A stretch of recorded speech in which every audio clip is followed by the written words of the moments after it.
children of similar ages. I am with Bharath, Kumar. We're talking about something very important. Welcome, first of all, welcome. You guys, this is maybe the second time you've seen me in front of the camera without the other guys. This is the producer's corner of the Daily Flash, and we bring you a lot of interesting topics and also entertainment news, but we'll talk about that later. But interesting topics, and today I'm sitting with Barath. We're going to talk about something very important. Ladies, if you are watching, I need you to sit down, relax, because this affects you too. Men's mental health, right, Barath? We talk about men's mental health. Just coming off of Men's Mental Health Month. We're in July, but guess what? Men's mental health is every month, and it's very important. Barath, tell us how important it is for men to concentrate on their mental health. Yes. Firstly, thanks, James, for having me on the show. I'm so excited to be here. And you're right. I think when you started saying like this is very important and it affects every one of us, and it's so important that men's health has become such a stigma from a long time. It's a stereotyping that men can't have to be strong. They can't really show their emotions, and showing their emotions would mean they're weak. That actually has led to a situation where now men are struggling. So 1 in 10, according to the Anxiety and Disorder Association of America, 1 in 10 men suffer with anxiety or depression, and out Wow. of those, 1 in 3 men, take treatment. Only 1 in 3 men take treatment. So that means we are leaving around 60 to 70% who are not even taking treatment just because of the stigma, being afraid to talk about it, and feeling the shame. Those are the three things. And the other biggest statistics that really started me is men are most likely 4 times more likely Yeah. to die of suicide than women. Wow. Yeah. Yeah. And out of the suicide statistics, 75% of the global deaths were of men. That is like a startling statistics that men are really impacted by mental health, and this is something that very important for us to really focus. And it's almost like I would call it as a crisis at this Mhm. stage, because we all need to focus on our own mental health. So, Barath, how we, men are stubborn. We are stubborn. Like we're that stubborn mule everyone talks about. So, how Yes. do we break that, right? So, if we know these statistics are damaging, all right, 1 out of 3, it's crazy. But how do we break that? I know we're super stubborn, but we need to break that. How do we go about it? Yes, I think that's you kind of hit it on the nail, right? We are so stubborn, and other that along with that, so societal stigma or societal stereotyping adds on to it, right? So how do we break it? It's not easy. It's not going to be straightforward, but there are things we can do, right? We can actually do on day-to-day basis that will actually slowly start changing how we take care of ourselves. Like there are three things that I could really talk about. One of them is really start sharing, and I think that I really emphasize that point. Talk to your friends, talk to your family, talk to your therapist, right? uh, Talking about your emotions lightens you up and Mm-hmm. prepares you for a stronger day. It's like people have told like keep your emotions to yourself, right? But that's the wrong message. We really need to share. Don't feel ashamed as a man to share your feeling. Please find a friend, someone whom you trust. Or I've actually run men's circles. There's so many men's circles nowadays. It just gives you a place where people can be vulnerable, can be themselves. So find places like that where you can go share your feelings and be actually part of other men who are going through that. You're not alone. Let me just be emphasize that point, that you are not alone. We all go through that, and every man actually, to your point, we are so stubborn. We feel that, hey, I don't want to show, I want to just brush this off, I'll be fine, I'm strong, but that's not the case. That you need to really create an environment where you can talk about it. That's one of the ways you can really start breaking the stigma. The more people talk about it, the more norm it becomes, and that makes that breaks the stereotyping stigma of men, that hey, you can't talk about emotions. That's one critical thing that you can do, right?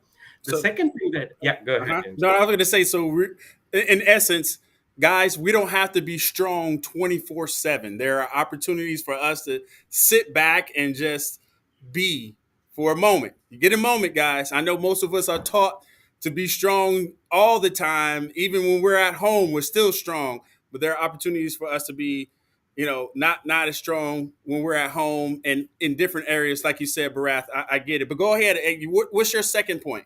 Yeah, the second one is really about physical fitness, right? So we talk about the mental issues is the yeah, but everything is together, right? So our well-being is made of physical fitness and then mental fitness. That's how I put things together. So if you are taking care of your mental fitness through talking to people, ensuring you offload your emotions, the second thing is physical fitness. Really, uh, we all go through a long day of work, right? Or Mm-hmm. at home or a community service or whatever we do the whole day, we need that break to kind of take that physical fitness as part of our daily routine. And I'd say go for a walk.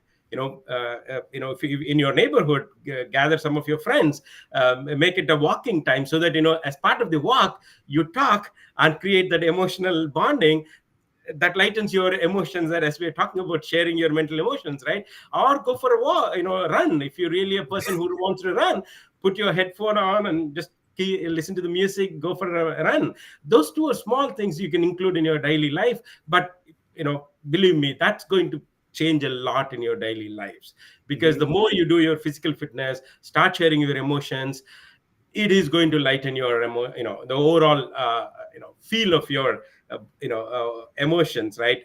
The more Mm-hmm. you control them, the better for your overall well-being. So those are two things. The third thing is, I would definitely say, if you really feel there's a challenge you're going through, and you feel like you have a high level of stress, or you're feeling that your anxiety levels are high, and you're trying to get towards a substance abuse or anything like that, I would say first take a recommendation. Go meet a therapist, go meet somebody in the field who can help you, because as I said, like, being strong is good, but when you're really feeling down, when you really need that support, you need to go get that treatment. So go reach out, get the treatment, because only 1 in 3 men are getting treatment. So this Yeah. is the opportunity to change that and say, hey, I am feeling this, I have a strong urge that I need to go receive the treatment. Break the stigma, just go for it. The more people go for the reaching out for the treatment, the more opportunities we have to break the stigma, to increase the men's overall well-being. I was going to say the health part of it goes a long way because, fellas, the healthier you are, the more you can express yourself in the bedroom. I'm just saying that mental health, physical health, it all adds up because when it comes to the bedroom, you better do a little bit more. I'll leave it right there. I'll leave it right there. But I do have a question for you, and Yes. this one is for the ladies. How would you have your men's significant others, help them or coach them into getting help? Because a lot of times the ladies don't know what to say or what to do, and when they're seeing their husband or significant other suffering. So what advice would you give to them? That's a great point, James. I think this is one of the things that I've actually spoken to several women who have gone through these challenges, and their husbands going through this challenge. And it's friction, right? It's in a family friction. Like, it's so hard. Like, when men are feeling strong, to your point, very stubborn, right? And when wife is trying to say, hey, you know what? I feel like you're having anxiety, or you're feeling your moods are changing, you're being aggressive. So it really crosses more friction in the family. And so women are really struggling to really to say, how do we really open men up in these kind of situations, to say, how do you take care of themselves, right? Because to your Mhm. point, it's a overall family well-being when it comes to men or women's well-being. So Right. the things that we have guided, or how we have been telling, is that rather than directly approaching this, because to your point, it's going to create more friction, if we have a friend of theirs, that is how we need to approach it, like a circle of their friends. And Right. maybe find that circle, one of the person within that circle who is actually closer, and who Mhm. can actually articulate that, hey, you know what, man, buddy, I see you going through something. Have you taken a treatment? Have you gone to a men's circle? Do you want to join me? I'd go to men's circles. Like, trying to open up that way and bring people along is a better thing, rather than directly hitting on that, because direct could actually, maybe, even me, I wouldn't like if somebody directly tells me, hey, you're going through something, right? So it's hard for anybody to digest that. So finding other ways, and finding society that is already there as a system to help communicate that to the person in a gentle way and bring them along, so that we're, because everybody is working towards helping that men to actually be feeling far more better than the normal feeling that he's having, which is the mood changes, aggressiveness, creating a friction in the family. So yeah, use that external forces that you have around you to create that environment where you know you can talk to that friend, and they can break this barrier that you have. Awesome, awesome. Now, Bharath, you have an amazing book that's was is out right now on Kindle. Can you tell us about it? Oh yes, yeah. So there's actually two books. The first book I wrote was Ego and Empathy. That's in Amazon as well. But the recent book that I've launched is called Mind Fitness through IT Strategies. A bit of background, James. I am from an IT background. I am an IT professional. I've been in IT for almost 25 plus years, and mental health has been a challenge in the in the IT side, as well as the burnout, the anxieties, the depressions. Everything is challenging. The stress that we go through, but one of the things that always had been a challenge for me was I didn't have tools that helped me to say, hey, how do I take care of my mental health? It was always about, hey, somebody talks about meditation, mindfulness. Those are topics outside of my comfort zone, being an IT professional. So, as an IT professional, I've realized that there's so many tools in IT that actually I can use Oh for wow. my own well-being. So that's this book about. I'm actually transforming how we take care of mental health in the IT and the corporate sectors, saying that, hey, these tools are in your DNA.